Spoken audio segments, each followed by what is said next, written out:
Son las 8 de la noche, vamos a comenzar la clase. Bendito sea el Señor. El capítulo, Romanos capítulo 5, hoy es martes 7 del 2021, martes 7 de septiembre del 2021. Gloria a Dios. Y vamos, yo les prometí que iba a dar un pequeño resumen para aquellas personas que entran nuevas, que sepan porque vamos por el capítulo 5, pero voy a dar un pequeño resumen. En el primer capítulo hablamos de condenación universal de la raza humana y de la condenación y culpa de los gentiles. Eso lo cubrimos en el primer capítulo. En el segundo capítulo cubrimos condenación y culpa de los judíos, que eso abarcó todo el capítulo 2 casi. Y el capítulo 3, todos están pecando, todos han pecado, la justicia de Dios y la justificación por la fe. También se cubrió en el 3 justicia aprobada por la fe y justicia consumada por el sacrificio de Cristo. Eso fue el capítulo 3. El capítulo 4 fue con Abraham y la justificación.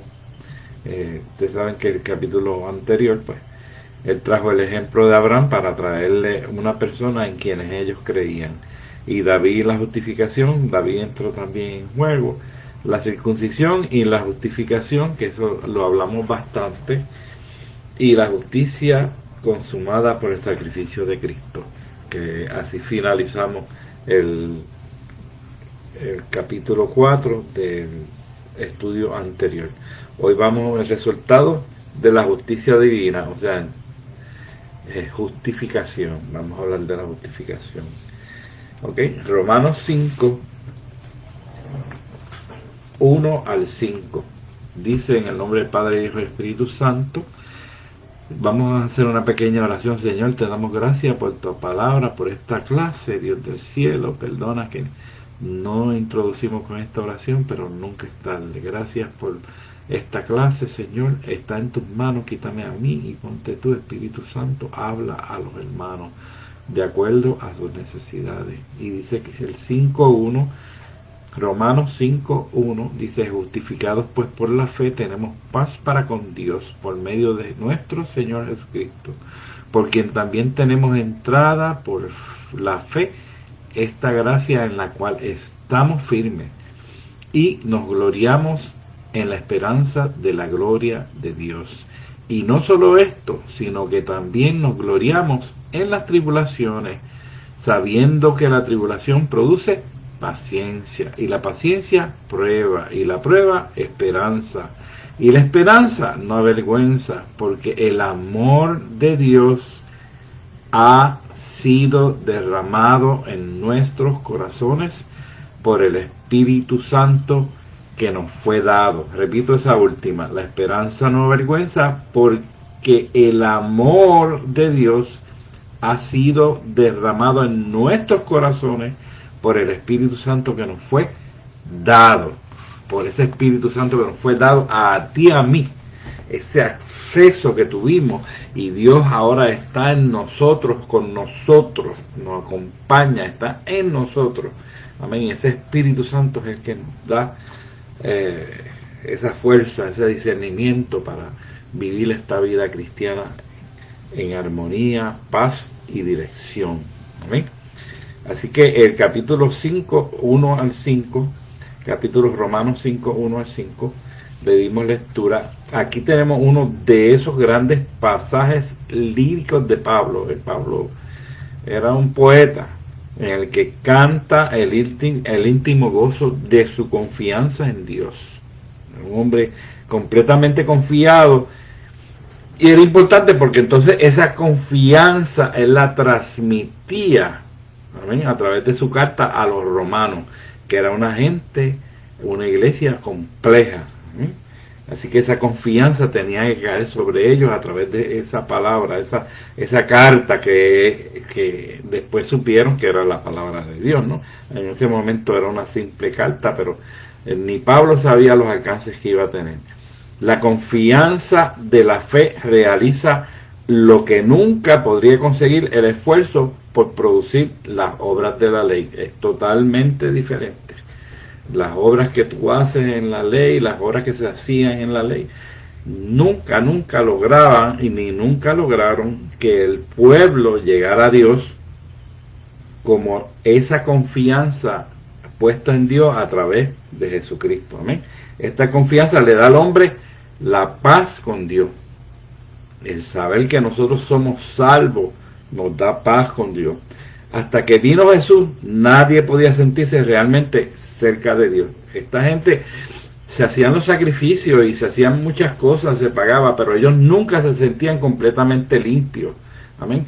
A veces cumplían con muchas cosas y podían seguir bastante bien la ley quizás, pero nunca se sentían limpios por dentro ni tenían la paz hasta que Jesús vino y murió por nosotros, que fue el sacrificio perfecto.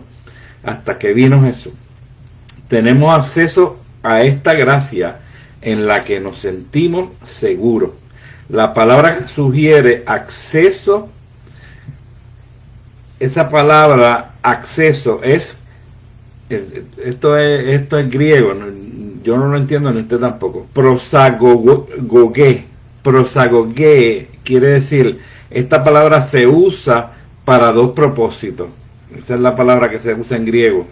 Y se usaban dos propósitos, porque estas palabras se traen en griego porque querían decir más de lo que de una cosa, ¿no? Entonces se traía para que veamos las dos cosas que quiere decir. Y la primera cosa era para introducir una persona a la presencia de la realeza. Se usaba esa palabra, prosagoge, ¿entiende? La palabra que sugiere acceso, la que da acceso a la presencia de Dios. Y es también la palabra que se usa para el adorador que se acerca a Dios. Para esas dos cosas. Se usaban en lo antiguo para llegar a la realeza, pero también se usó entonces para acercarse a Dios, porque Dios es el Rey de Reyes y Señor de Señores, nada más y nada menos. ¿Okay? Y se usaba esa palabra. Es como si Pablo dijera, Jesús nos introduce a la presencia de Dios mismo. Nos abre la puerta de acceso a la presencia del Rey de Reyes, Jesús. Nos lleva a nosotros a que lleguemos a esa presencia. Y vamos, mientras sigamos este estudio, vamos a ver y vamos a ir un poquito al Antiguo Testamento, cómo es que se hacía antes, en una forma gráfica, literal, pero después Dios lo hizo, Jesús lo hizo con su sacrificio. Amén. Y cuando se abre esta puerta, lo que encontramos es la gracia de Dios. Cuando Jesús abrió la puerta, no condenación, no juicio, ni venganza, sino la inmerecida e increíble amabilidad del Rey de Reyes, del Señor de Señores, el que nos vino a salvar. Gracias a Jesús tenemos entrada a la presencia del Rey de Reyes y el puerto de la gracia de Dios. Vamos un momentito a hacer un ejercicio. Vamos a ir a la palabra de Dios y busque Éxodo 25. Éxodo 25, capítulo 25, versículos 17 al 22. Éxodo. Vamos a leer unas cositas y después vamos a explicarlas. Okay. Y dice ahí, y harás un propiciatorio de oro fino, cuya longitud será de 2 codos y medio, y su anchura de codo y medio. Todas estas cosas del tabernáculo y de la presencia de Dios y todo este sacrificio y todo eso se hizo en una forma, se edificó en el tabernáculo, se edificaron todas esas cosas. Y esa edificación después la vimos en vida de Jesús, que fue el propiciatorio, ¿no? Después, así que vamos a ir viendo eso, ¿ok?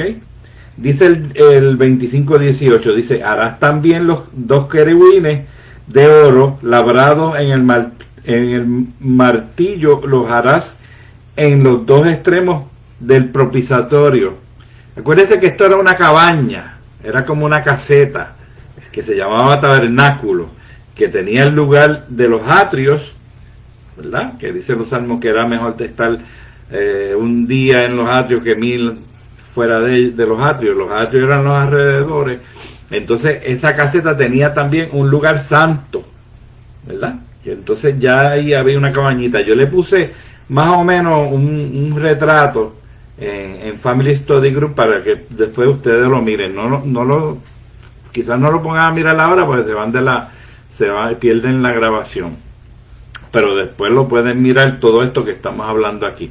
Entonces este tabernáculo tenía un lugar de atrio, el lugar santo, pero también tenía el lugar santísimo, que era donde se daba el sacrificio, donde iban los sacerdotes y daban un sacrificio, y solamente el sumo sacerdote podía entrar a ese lugar, y entraba con un pie amarrado. ¿Ok? Entraba con un pie amarrado. ¿Por qué? Porque si pasaba cualquier cosa, que había una impureza en él o algo, era automáticamente muerto y nadie podía entrar a sacarlo, porque el que entrara allí se moría. Solamente el sumo sacerdote podía entrar. Amén. Así que tenía el pie amarrado y si moría lo tenían que sacar y jalarlo para afuera. Así de serio era esto, o es esto, hermano. Las cosas de Dios son serias y Dios nos libre, ¿verdad? Que cojamos todas estas cosas a broma. El 25:19 en Éxodo estamos. Dice: harás pues un querubín en un extremo y un querubín en el otro extremo. De una pieza con el propiciatorio harás los querubinos en dos extremos. El propiciatorio era como una piedra que iba entre medio de los querubines, que era el que tapaba la otra parte, ¿no? Y los querubines extenderán por encima las alas, cubriendo con sus alas el propiciatorio, ¿ves? Tienen las alas por encima. Sus rostros, el uno enfrente del otro, mirando el propiciatorio, los rostros de los querubines. ¿Okay? Y pondrás el propiciatorio encima del arca, y en el arca pondrás el testimonio que yo te daré, y de allí me declararé a ti y hablaré contigo. Ese es Jehová hablando sobre el propiciatorio, de entre los dos querubines que están sobre el arca, el testimonio, todo lo que yo te mandaré para ellos, los hijos de Israel. Dios le daba instrucción, hermano, a sus hijos en aquel tiempo, y ellos hacían de acuerdo a lo que Dios le decía que hicieran. ¿Ok? Porque todo eso era sombra de lo que había de venir. Era sombra, el Antiguo Testamento es sombra de lo que había de venir, que era el Hijo de Dios. Amén. Así que todo eso pues quizás no tenía un significado tan real para nosotros, pero cuando Jesucristo murió, entonces que todas estas personas como Pablo y lo explican, entonces fue que pudimos entender verdaderamente, ¿no? Y esta gente, pues los sacerdotes entendían todas estas cosas, nosotros no entendíamos nada de esto, pero gracias a Dios ya vino Jesucristo y se aclararon todas esas dudas. Dije, yo te busqué un librito que se llama El Tabernáculo y la Iglesia, ¿ok? Y te voy a leer unas cositas del propiciatorio. Dice, el propiciatorio representa a Cristo, el propiciatorio, que es la piedra que está entre los dos querubines con las alas tendidas, ¿no? Ese es el que está como entre medio ahí, que intercede, ¿no? A quien Dios puso como propiciación por medio de la fe en su sangre para manifestar su justicia, a causa de haber pasado por alto en su paciencia, de lo que estamos hablando, los pecados pasados, que eso está en Romanos 3:25, ya lo estudiamos. Tras el segundo velo, que esa palabra velo, quiero que te la memorices, velo. Tras el segundo velo estaba la parte del tabernáculo llamada el lugar santísimo. Había un velo que cubría, ¿no? ¿Okay? El cual tenía un incensario de oro y el arca del pacto cubierta de oro por todas partes, en la que estaba una urna de oro que contenía el maná, la vara de Aarón, que reverdeció, hermano, y las tablas del pacto sobre ella, los querubines de gloria que cubrían el propiciatorio. O sea, son dos querubines con las alas abiertas así, y una de las alas de uno y de la otra estaba en medio el propiciatorio, que era tipo de Jesucristo. Entonces, pero el que venía, Dios cuando hablaba tiraba ese incienso, ese humo. Entonces la persona podía recibir el mensaje de Dios porque no podían, la presencia de Dios era algo tremendo. Te voy a leer ahora por qué no podía estar ahí, tenía que estar el propiciatorio y no podían estar, no podían ver es más allá de eso, ¿ok? Dice en Levítico, esto es un poco complejo, yo sé que es un poco complejo porque es nuevo para muchos, porque muchos no entendemos esto de Levítico, eso, de estas leyes y tal, pero yo se lo estoy tratando de poner lo más claro posible para que usted haga un poquito de esfuerzo y estudie sobre esto después, si no entiende algo, ¿no? Y vea el estudio para que pueda entenderlo. En Levítico 16:2, mire lo que dice Levítico 16, dice: y Jehová dijo a Moisés, di a Aarón era el sumo sacerdote, que era hermano de Moisés, pero era el sumo sacerdote y era el que entraba ya al tabernáculo. Dice que no en todo tiempo entre en el santuario detrás del velo. Mira lo que le decía. Ese es Dios hablándole a Moisés, delante del velo del propiciatorio que está sobre el arca, para que no muera, porque yo apareceré en la nube sobre el propiciatorio. Amén. O sea que el mismo Dios le está advirtiendo: no entres mucho allí, ni mires mucho lo que no tienes que mirar. ¿Ok? Y esto era así, hermano. Esto era así porque Jesucristo no había muerto por nosotros todavía, y había una diferencia, había una distancia sobre Dios y nosotros. El pecado estaba por el medio, estábamos malditos, hermano. El que nos sacó de esa maldición fue Jesús cuando murió. ¿Ok?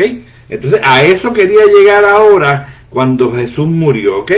¿Qué pasó cuando Jesús murió? De acuerdo a aquello que vimos, que el propiciatorio, los querubines, el sumo sacerdote que entraba a hacer el sacrificio, tiraba la sangre, bajaba la nube de Jehová, ¿verdad? Y todas estas cosas, pero no se podía mirar mucho porque se podían morir, ¿ok? Porque eran hombres pecadores, no estaban lavados por la sangre de Jesucristo todavía, ¿no? Jesús no nos había liberado de eso, ¿ok? Pero vamos a Mateo 27, del 50 al 56. A lo mejor aquí se aclara un poquito más. Ahora vamos del Antiguo Testamento al Nuevo Testamento. Vamos a Mateo 27, del 50 al 56. Dice: mas Jesús, habiendo otra vez clamado a gran voz, esto es cuando Jesús está crucificado en la cruz, amén, y estaba clamando a gran voz, entregó el Espíritu. Ahí fue que Jesús, el cuerpo de Jesús murió, porque Jesús, el Espíritu nunca murió, pero el cuerpo murió, ¿verdad? Y Él entregó su Espíritu, y el Espíritu fue a Dios. Fue ese momento que Él murió por nuestros pecados, hermano. Murió por nuestros pecados en ese momento. Porque si no muere por nuestros pecados, ningún sacrificio de estos becerros podía hacer eso, ¿okay? Porque Él era el Cordero inmolado. Él era el Cordero inmolado. Dice el 27:51, dice: y he aquí el velo del templo, hermano, el velo que estaba ahí, ¿ok?, se rasgó en dos de arriba abajo, y la tierra tembló y las rocas se partieron. Cuando Él murió por nosotros, la maldición se rompió, y ese velo que literalmente estaba en el tabernáculo allí, que tapaba un lado del otro, había una distancia, ahí se rasgó. ¿Y qué significa que se rasgó? Que se abrió en dos, que entonces nosotros, los pecadores, que somos lavados por la sangre de Jesucristo, podemos atravesar el velo y comunicarnos con Dios. Amén. Ya no necesitamos el sumo sacerdote, que era el que hacía y el único que podía entrar. Ahora tú y yo podemos entrar a la presencia de Dios. Amén. Y eso es importante. Y fíjate cómo Dios fue haciendo todo esto en una forma literal, con el tabernáculo, el lugar santo, el lugar santísimo, los sumos sacerdotes, cómo Él se tenía que manifestar antes que Jesús, su Hijo, muriera, cómo Él se podía manifestar y cómo Él se quería acercar al hombre, pero el hombre estaba maldito y no había habido el sacrificio perfecto. Pero aquí hubo el sacrificio perfecto. Y mire, cuando Él murió, mire lo que pasó cuando Jesús murió, que muchos se quedan ahí que Jesús murió. Mire lo que pasó, mire lo que pasó. En el 52 dice, y se abrieron los sepulcros, y muchos cuerpos santos que habían dormido se levantaron. Aquellos que fueron justos, ¿ok? Y murieron justos. Y saliendo de los sepulcros, después de la resurrección de Él, vinieron a la santa ciudad y aparecieron a muchos. Eso como que suena, ¿verdad? Como ciencia ficción. Cuando Jesús murió, se abrieron los sepulcros, hermano, y salieron los muertos justos y fueron a la ciudad. O sea, si tú tenías un hermano ahí, el hermano tuyo fue justo, vino a la ciudad, ¿ok? Y tú lo viste. Esto lo dice la palabra, yo no lo digo, hermano. Dice el 54, el centurión y los que estaban con él guardando a Jesús, visto el terremoto y las cosas que habían sido hechas, temieron en gran manera y dijeron, verdaderamente este era el Hijo de Dios. Estaba allí muchas mujeres también mirando de lejos, las cuales había seguido a Jesús desde Galilea sirviéndole, entre las cuales estaban María Magdalena, María, la madre de Jacobo y de José, y la madre de los hijos de Zebedeo. O sea, había muchos testigos allí, los cuales vieron todos estos sucesos. Pero lo más importante aquí es, en el 51 dice, y aquí el velo del templo se rasgó, hermano. Ahí es que yo quería llegar con ustedes, que el velo del templo se rasgó. Y por eso tú y yo tenemos ese acceso hoy día a la presencia de Dios. Amén. Tenemos ese acceso a la presencia de Dios. Gloria a Dios por Jesucristo. Amén. Yo espero que hayas más o menos captado lo que te traté de llevar al Antiguo Testamento, y mostrarte el tabernáculo, el lugar santo, el lugar santísimo, que había un velo. ¿Okay? Pues cuando Jesús murió, que fue el sacrificio perfecto, ese velo se rasgó, que era lo que nos tenía a nosotros distantes del Señor.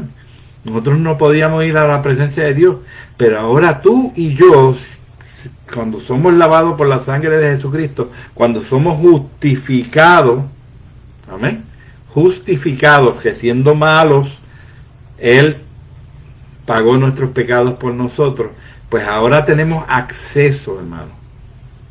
Si tú y yo tenemos acceso a Dios, tenemos acceso directamente a Dios, amén. Tú y yo tenemos directamente acceso a Dios, hermano. Así que cuando usted se convierte a Dios y la sangre de Jesucristo lava sus pecados, no se siente impuro, porque el velo se rasgó y usted tiene acceso a Dios, y usted tiene el Espíritu Santo dentro de usted si usted aceptó al Señor. Amén.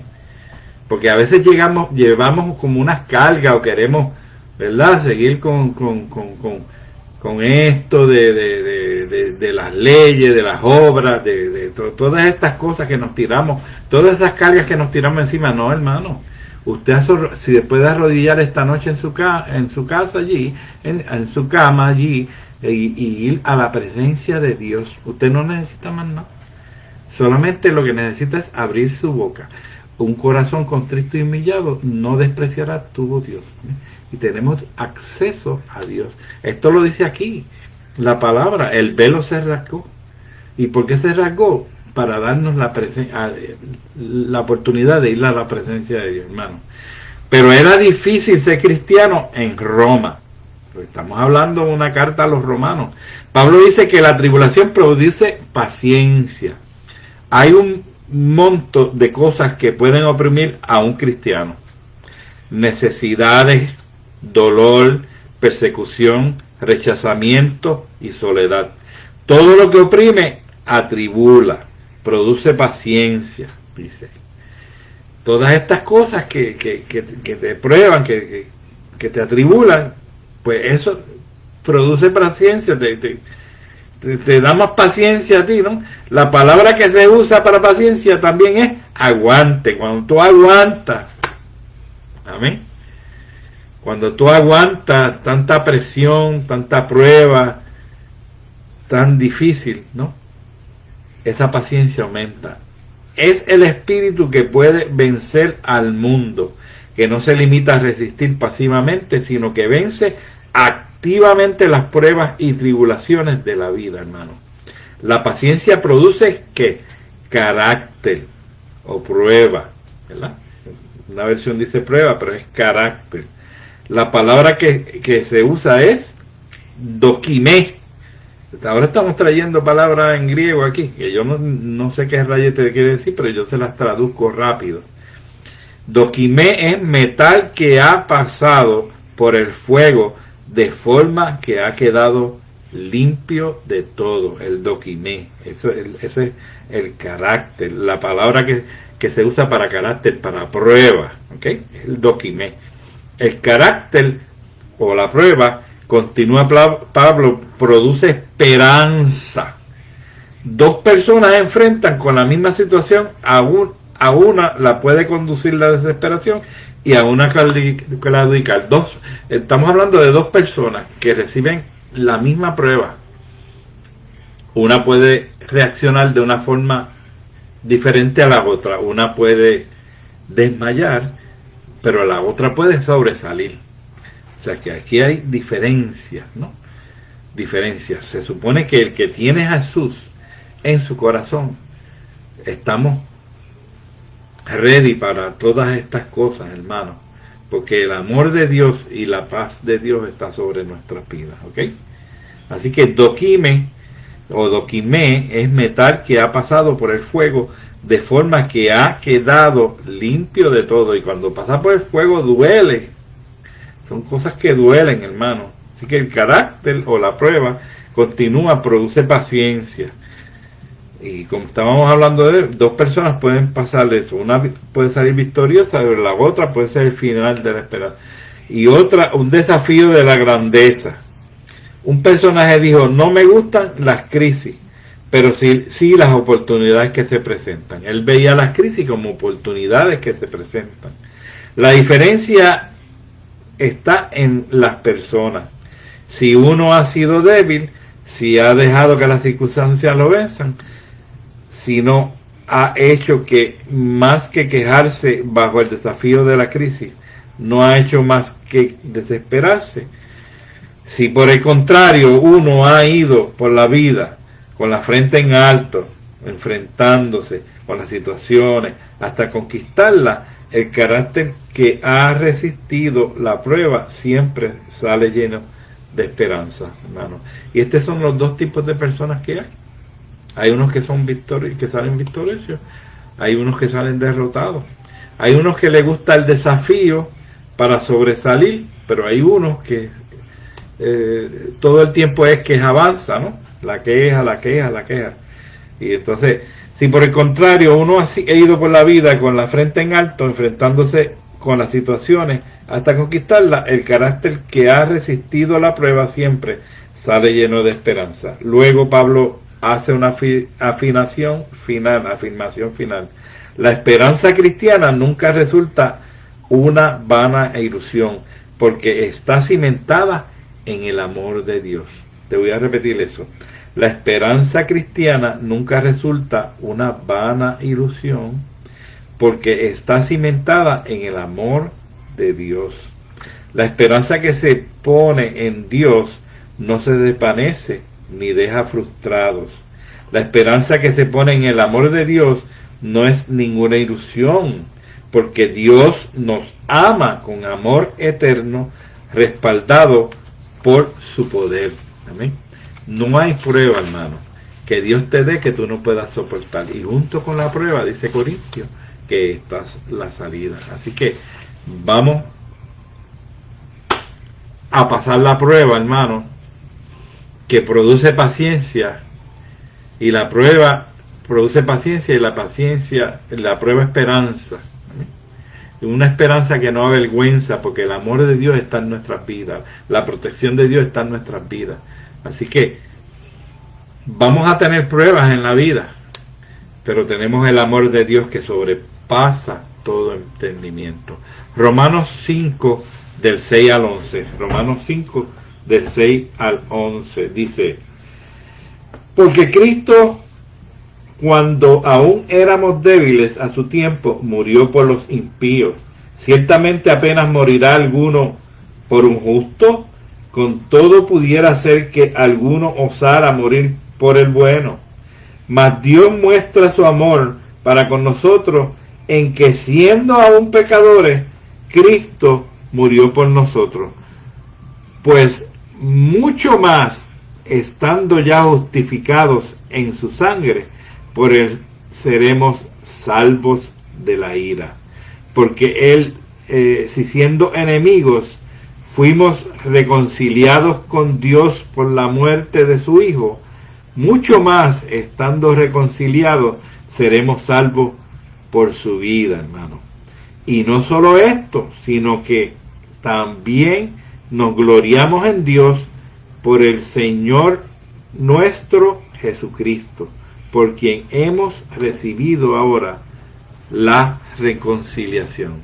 Qué buena es la palabra de Dios. El hecho de que Jesucristo muriera por nosotros es la prueba definitiva del amor de Dios, hermano. Sería bastante difícil encontrar a alguien que estuviera dispuesto a morir por un justo. Por un justo, no dije por un injusto, por un justo. Está bien difícil. Tú vete a un salón, a un cine, a un anfiteatro y pregunta quién quiere morir por este justo. Y yo no creo que se levanten muchas manos allí. Amén. Quizás ninguna. Sería remotamente posible convencer a alguien que muriera por alguna idea grande y buena. Y alguien podría tener el amor necesario para dar su vida por un amigo. Pero el maravilloso amor de Jesucristo es que murió por nosotros cuando éramos más que pecadores. Que esa es la contradicción de esto. Él no murió por el justo, él no murió por el amigo, él murió por los enemigos, por los injustos, por nosotros los injustos, más que pecadores enemistados con Dios. No hay amor más grande que pueda llegar tan lejos que el amor de Dios, hermano. Gloria a Dios por eso. Pablo da otro paso adelante.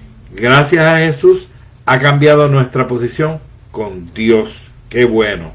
Aunque éramos pecadores, Jesús nos puso en la debida relación con Dios.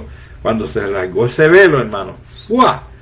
Ahí se acabó esa maldición y nosotros pudimos pasar a la presencia de Dios a través del Espíritu Santo, a través de Dios con nosotros. También había que cambiar nuestro estado. Un pecador salvado no puede seguir siendo pecador. Tiene que hacerse bueno, hermano.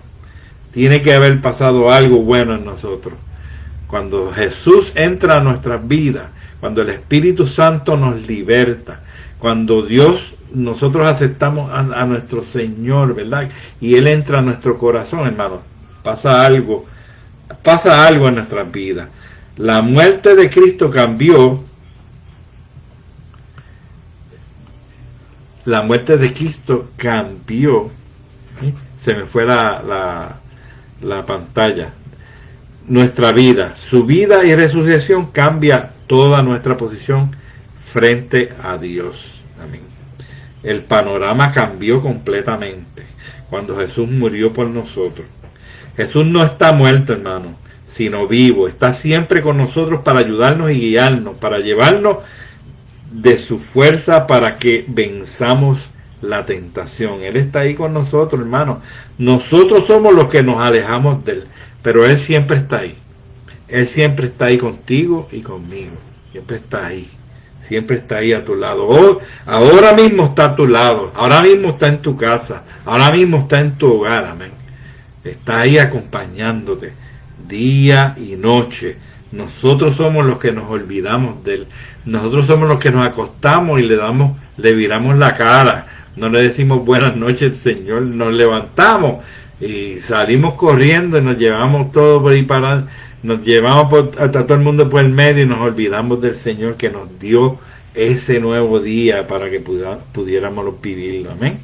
Eso es bien importante en nuestra vida cada día. Cada día debemos acordarnos de todas esas cosas.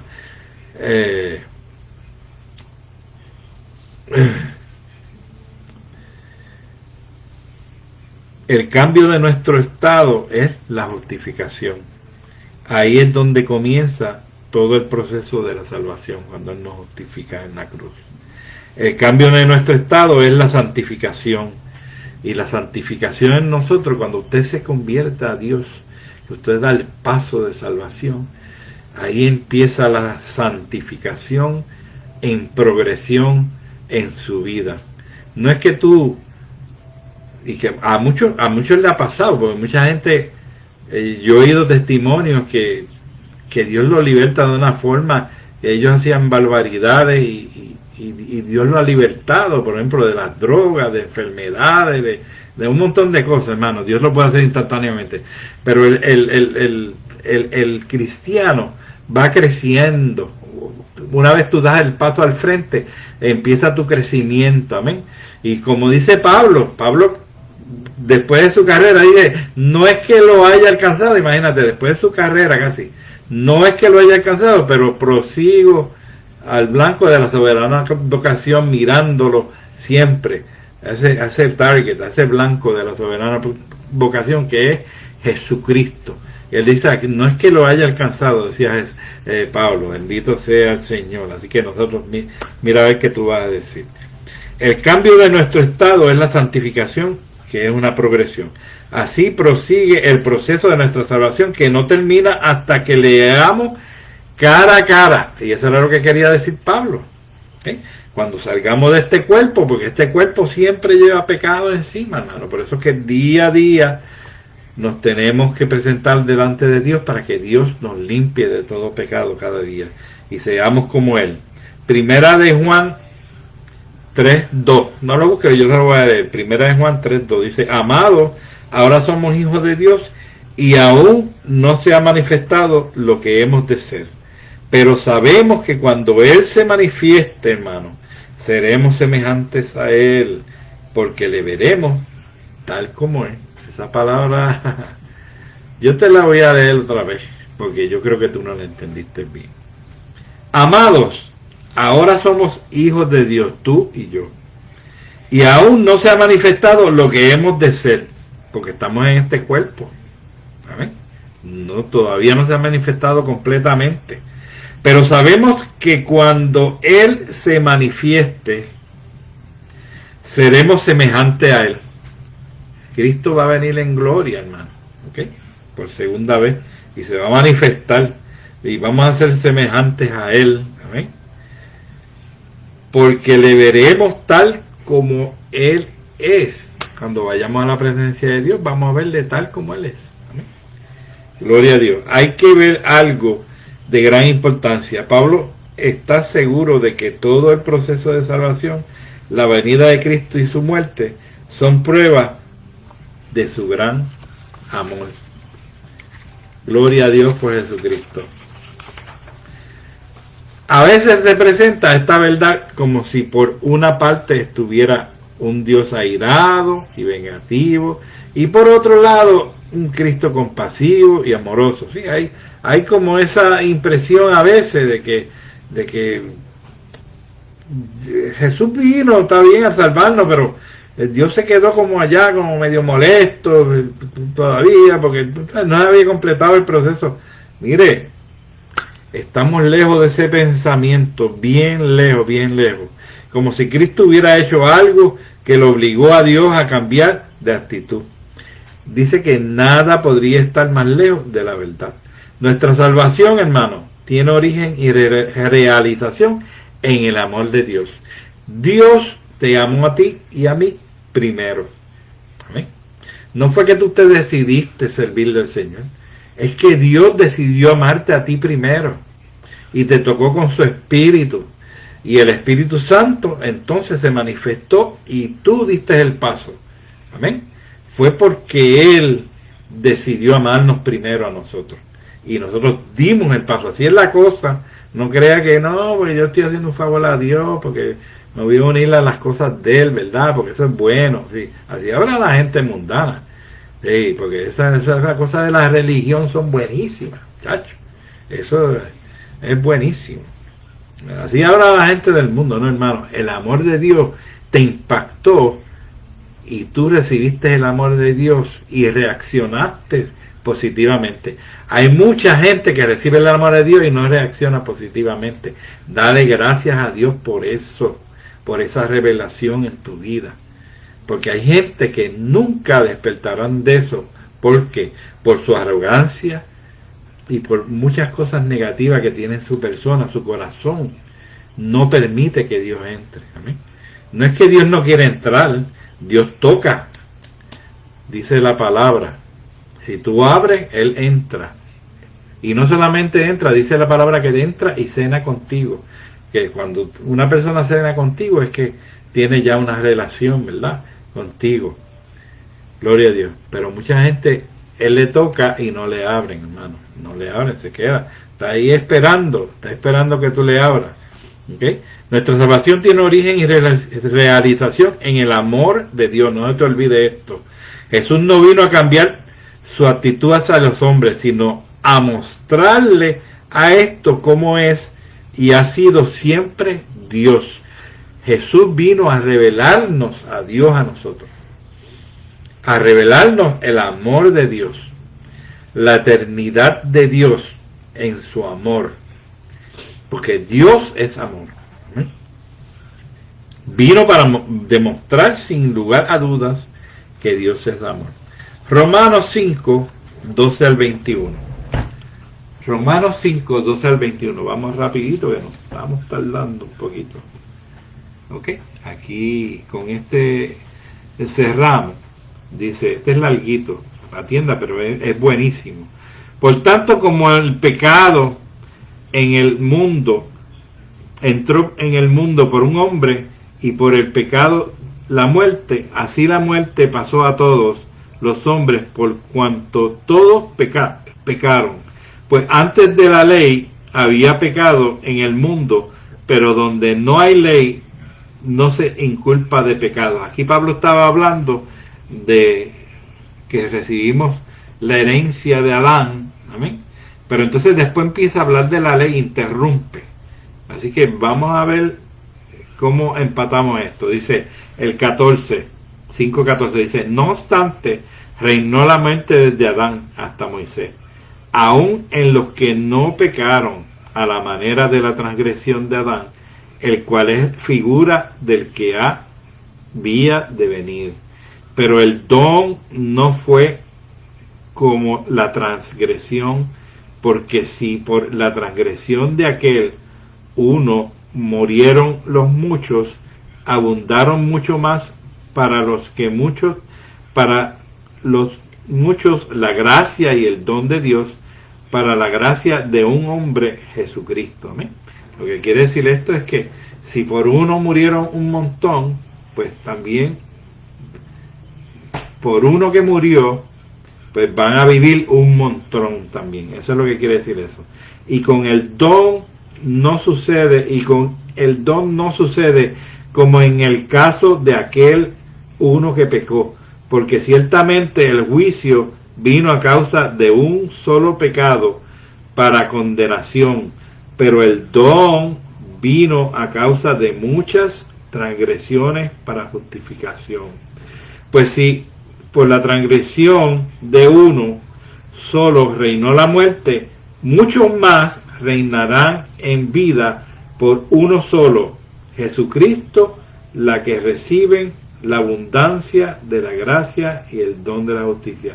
Así que, como por la transgresión de uno vino la condenación a todos los hombres, de la misma manera, por la justicia de uno, vino todos los hombres a la justificación de la vida. Aquí está, ¿verdad? Hablando de Adán, que si Adán se embajó en pecado y muchos fueron y fueron acusados por él, pues ¿qué más ahora el Hijo de Dios que murió nos va a justificar a nosotros de toda esa transgresión? ¿Amén? Imagínense, Jesús. Dice el 19, porque así como por la desobediencia de un hombre los muchos fueron constituidos pecadores, así también por la obediencia de uno los muchos serán constituidos justos. Pero la ley se introdujo para que el pecado abundase, mas cuando el pecado abundó, sobreabundó la gracia. Dice que donde abunda el pecado, sobreabunda la gracia. No abunda la gracia, sobreabunda la gracia. Así que si abundó el pecado por la transgresión, porque había ley, porque antes de si tú te comes una luz y no hay ley, no te pueden dar el ticket porque no hay ley. Pero como la ley dice que si te comes la luz te van a dar un ticket, pues así mismo es la ley. Lo que quiere decir esto, que antes de Adán, antes de Moisés, y entre Moisés y Adán no había ley, porque la ley vino cuando estaba Moisés. Así que ¿de qué iban a acusar a esa gente? ¿Verdad? Pero ellos morían, porque había uno pecado, que fue Adán. Y eso ahí fue que entró la muerte a los hombres, ¿no? Dice, pero la ley se introdujo para que el pecado abundase, mas cuando el pecado abundó, sobreabundó la gracia, para que así como el pecado reinó para muerte, así también la gracia reine por la justicia para vida eterna mediante Jesucristo, Señor nuestro. Los que no entendieron muy bien, pues mire, yo tengo unas explicaciones bien buenas aquí. Atienda, porque tenemos 13 minutos y yo creo que nos vamos a tardar más o menos eso, ¿ok? Voy a explicar del 5, 12, 21, lo que acabamos de leer. Dice, no hay pasaje en todo Nuevo Testamento que haya tenido más influencia en la teología que este, ni que sea más difícil, así que no te sientas mal, de entender para las mentes modernas. Es difícil porque Pablo se expresa con dificultad. Notamos, por ejemplo, que yo le estaba diciendo ahorita, que él como que cambió de tema. Notamos, por ejemplo, que la primera frase no termina. Cuando él empezó a hablar de eso, rápido tiró la ley y no siguió hablando de lo otro, ¿no? Así que cambió de tema y por eso es que había un poquito de confusión en eso. Pero cuando lo estudiamos, notamos, por ejemplo, que la primera frase no termina, sino que se interrumpe a mitad del camino mientras Pablo persigue otra idea por otra vía. Y además es que Pablo está pensando y expresándose en términos que eran corrientes y claros para los judíos de su tiempo, pero no para nosotros. Y esto es lo que pasa en muchas de las de la palabra de Dios, que culturalmente nosotros quizás no la entendemos de momento, porque se está hablando a la gente de la época, con costumbres de la época, con lenguajes de esa época, hermano. Y por eso es que a veces traemos palabras griegas que tienen varios significados, para que podamos aplicar el significado que aplique, ¿no? Si hubiéramos de encerrar el pensamiento de este pasaje en una sola frase, escogeríamos la que Pablo pone al principio e interrumpe después. Dice, por el pecado de Adán, toda la raza humana quedó contaminada de pecado y separada de Dios. Estamos parafraseando. Pero la justicia de Jesucristo, que ahí él no entró, toda la humanidad adquiere la justicia y vuelve a estar en la debida relación con Dios, que ahí fue que debió Pablo empatar, ¿no? De hecho, Pablo lo dijo más claro en 1 Corintios 15, 21 al 22, que dice: por cuanto la muerte entró por un hombre, también por un hombre la resurrección de los muertos. Porque si todos morimos por nuestra relación con Adán, también nuestra relación con Cristo, todos volvemos a la vida. Hay que tener en cuenta dos ideas judías básicas para entender este pasaje. Vamos a ver qué dos judías son. La idea de la solidaridad. Solidaridad. ¿Ok? Apréndase esa palabra que yo no me la sé. El judío no se consideraba a sí mismo individualmente, sino siempre como parte de una tribu. Escuche y entienda. De una familia o nación. Así son los judíos. Los judíos son judíos. No es fulano de tal ni mengano. Somos judíos. ¿Okay? Siempre con todo el mundo ahí. Aparte de la cual no tenía una identidad real. Hoy día también se dice que si se le pregunta a los indígenas o a cualquier tribu de esta, de Centroamérica, como se llama, responden con el nombre de su tribu. Somos los Tomahawk o qué sé yo ni qué, ¿verdad? No somos Castro, ni López, ni Jiménez, no. Somos los judíos, o somos los Tomahawk, o somos los Cherokee, ¿ok? Porque ellos pensaban así a nivel de tribu. No piensa en sí mismo como persona, sino como miembro de una sociedad.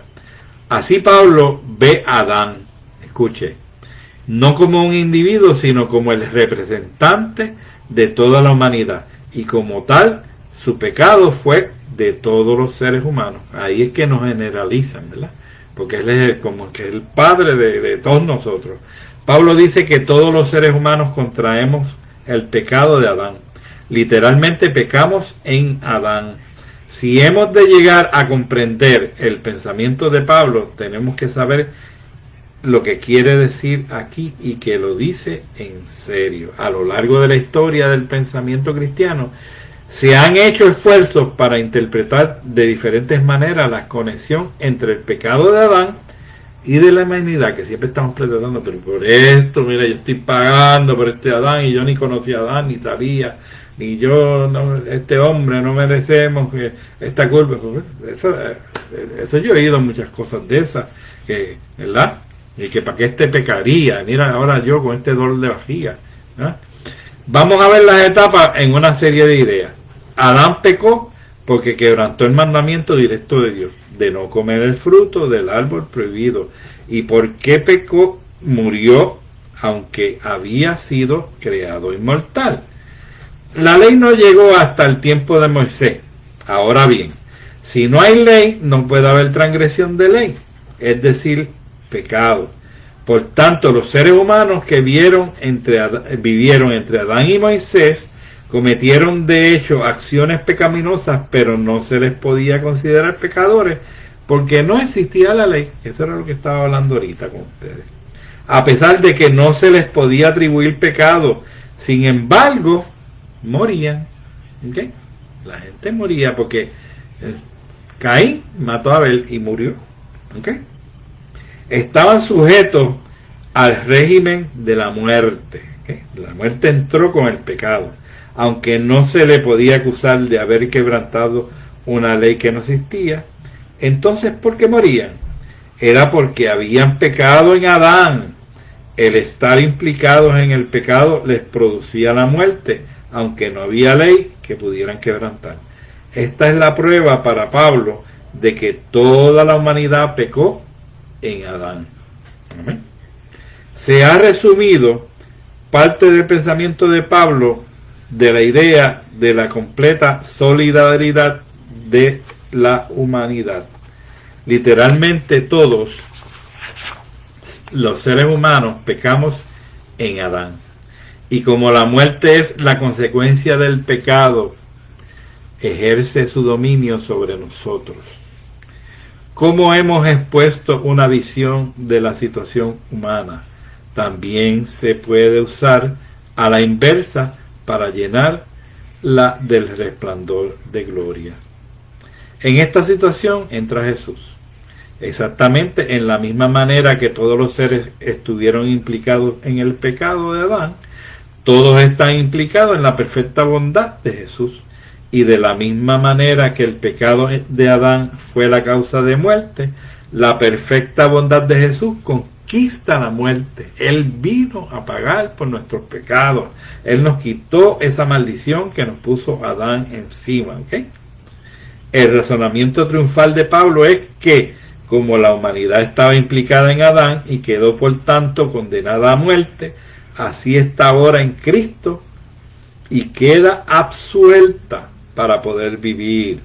Así que aunque ha venido la ley y ha hecho el pecado mucho más terrible, la gracia de Cristo quebranta, destroza la condenación que traía la ley.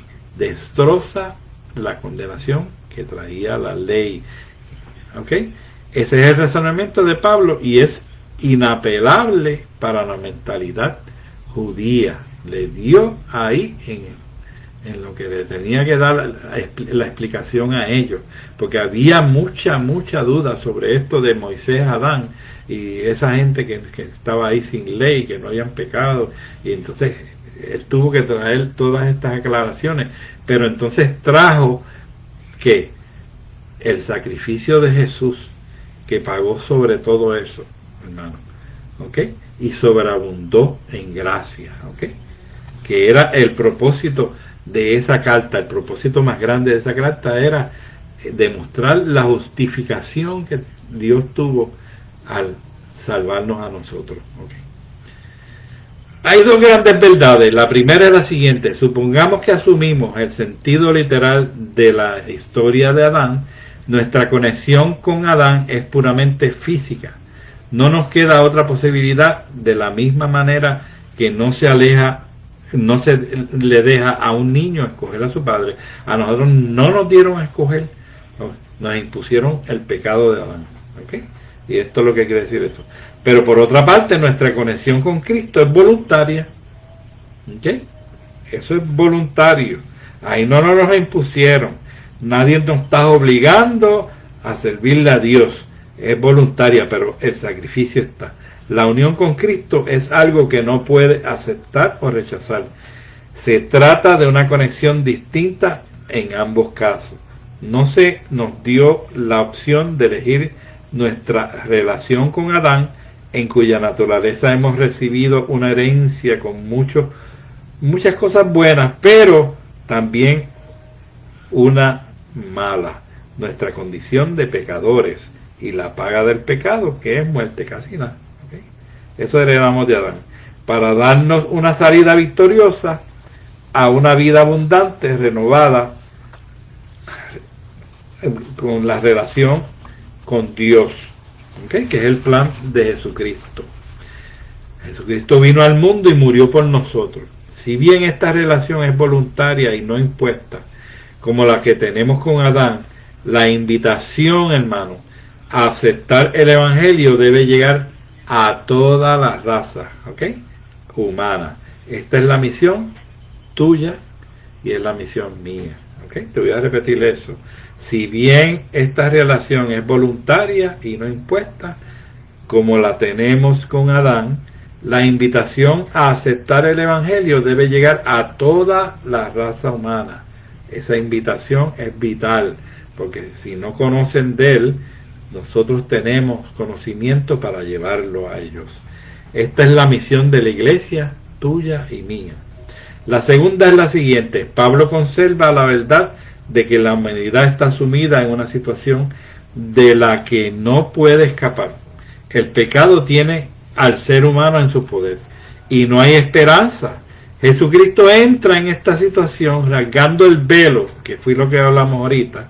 Cuando él murió, se rasgó el velo, y ahí que hablamos del tabernáculo y explicamos todo esto para entenderlo. Rasgó el velo que existía para que nos pudiéramos acercarnos a él, hermano. Lo que él hizo por quien él es y por lo que él da, permite al hombre salir de una situación en la que se encontraba desesperadamente dominado por el pecado. Sea lo que digamos del razonamiento de Pablo, es absolutamente cierto que el pecado ha sumido al hombre en la ruina y que Cristo Jesús lo rescata. Cristo rasgó el velo, hermano, para que tú y yo entremos a la presencia de Dios ahora directamente con Jesucristo y podamos hablarle a Él. Amén. Pero un día vamos a estar tú y yo cara a cara con Él. Dios te bendiga, Dios te guarde. Son las 9 de la noche. Amén. Son las 9 de la noche, así que te damos gracias por estar ahí hasta ahora. Gloria a Dios. Damos las gracias porque estuviste ahí hasta ahora. Estoy cogiendo el papelito porque no me estaban saliendo las personas que estaban aquí. Te saludamos a Rode, a Linda, a Carlos Fines, a Mili Castro, a Cristi Acevedo. Amén. Y vamos a hacer una oración por estas otras personas. Yo sé que había muchas otras personas que estaban ahí y se fueron. Algunas no se identificaron, pero qué bueno que el Señor nos abre la mentalidad. Yo espero que estos estudios le estén ayudando, hermano, en algo. Yo espero, si no puede entenderlo de momento, puede escucharlo otra vez y puede buscar la palabra de Dios, puede estudiar el tabernáculo, el lugar santísimo, lo del velo. Todas estas cosas son interesantísimas, hermano, y son básicas para nosotros. Cuando ese velo se rompió allí, ahí es que nos dio acceso. Amén. Por eso es que tú y yo tenemos acceso al Señor. Amén. Tenemos acceso directamente. Así que gloria a Dios por Jesucristo. Amén. Vamos a hacer una oración y vamos a orar por Toñita y por los enfermos del COVID y por los que perdieron todo en las inundaciones estas de Estados Unidos, hermano. Qué desastre, Dios del cielo. Póngase conmigo de acuerdo, por favor. No se me vaya. Respalden, vamos a respaldar en esta oración. Vaya conmigo en la misma oración. No haga una diferente, haga la misma mía para que nosotros nos pongamos de acuerdo y suba eso allá arriba. Acuérdese de todo aquello que estudiamos del incienso al frente de Dios. Amén. Así que vamos a orar al Señor. Vanessa también se me ha quedado por aquí.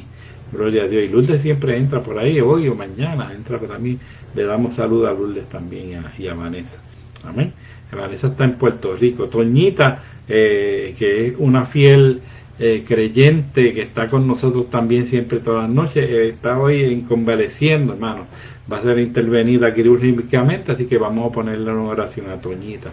Esa hermana es tremenda, de Texas, hermano, unas horas diferentes, pero no se pierde la clase. Es una fiel creyente y una fiel estudiante. Dios bendiga a Toñita. Amén. Vamos a orar por ella y por los enfermos del COVID y por los que perdieron las cosas allá en todos estos estados. Señor, te damos gracias por tu amor, tu misericordia.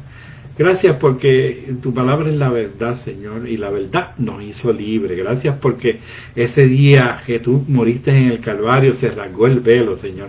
Y ya no tenemos, Señor, que estar con un sacerdote de frente, Señor, haciendo sacrificios, sino que tenemos acceso a ti a través de Jesucristo, Dios, por esa sangre preciosa.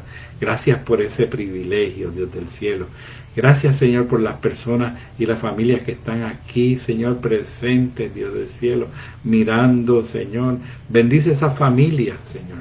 Que esa sangre del Cordero también vaya sobre ellos, que el Padre Celestial nunca falte pan en sus mesas, Dios del cielo, glorifícate.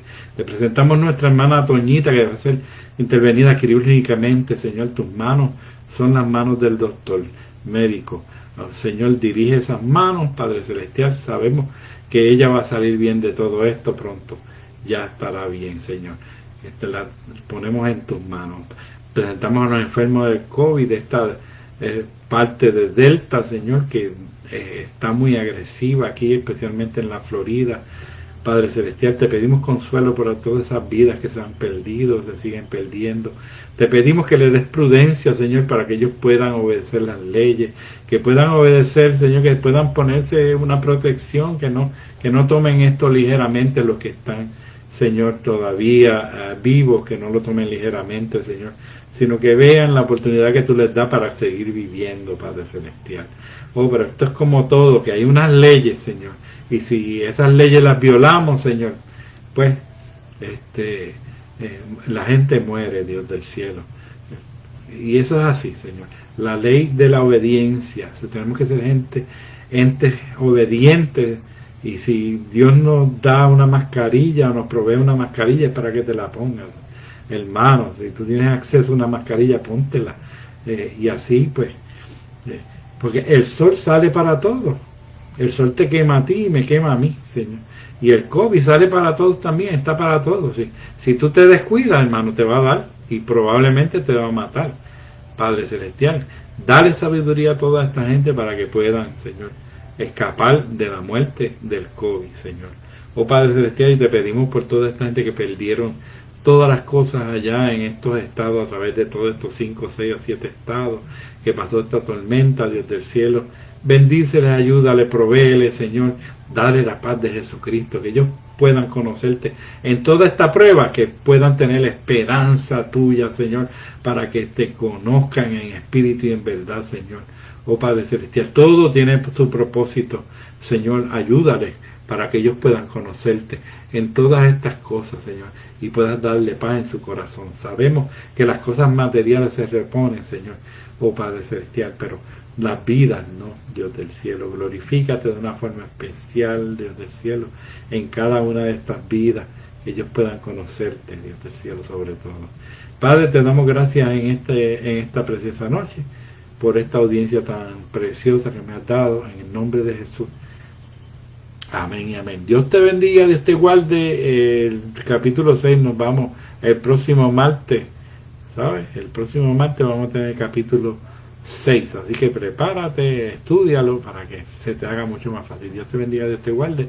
Este es tu hermano y amigo Iván Castro y Carmencita Rodríguez. Dios te guarde.